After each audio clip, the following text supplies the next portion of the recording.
प्रणाम। भारत में लगभग 2300 वर्ष पूर्व शिशुनाग वंश, नंद वंश, मौर्य वंश, गुप्त वंश, पाल वंश, चोल वंश, पल्लव वंश, चेर वंश, सतवाहन वंश जैसे दलित और पिछड़ों का लगातार शासन था।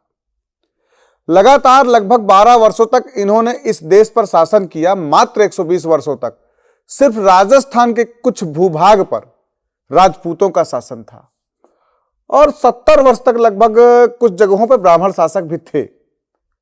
इस दौरान उसके पश्चात 1000 वर्षों तक लगातार मुसलमान और अंग्रेजों ने शासन किया। उस समय ना बाबा साहब का संविधान था और ना ही बाबा साहब के द्वारा दिया गया आरक्षण था। फिर भी भारत के इतिहास में लगभग 2200 वर्षों तक लगातार शासक पिछड़े, दलित, बौद्ध, मुसलमान और अंग्रेज थे। राजा वही थे और कानून भी उन्हीं का था। लेकिन भ्रांतियां फैलाई गई कि सवर्ण जातियों ने ही पिछड़े और दलितों का शोषण किया हजारों वर्षों तक, जबकि पिछले 2200 वर्षों में शासन व्यवस्था सवर्णों के पास नाम मात्र की थी। इन्हें बदनाम कर वोट बैंक की राजनीति ने सत्ता हासिल करने के लिए झूठ का पुलिंदा तैयार किया है। इतिहास गवाह है, प्रतिभावान और काबिल को हमेशा इस देश के लोगों ने बिना विद्वेष के पद और सम्मान दिया है।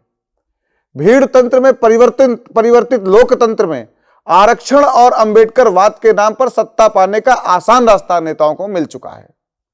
राजनीतिज्ञों ने सवर्णों के तथाकथित शोषण का प्रचार कर एक बड़ी आबादी को भावनात्मक वोट बैंक में तब्दील कर लिया है। 1947 से भारत आजाद है।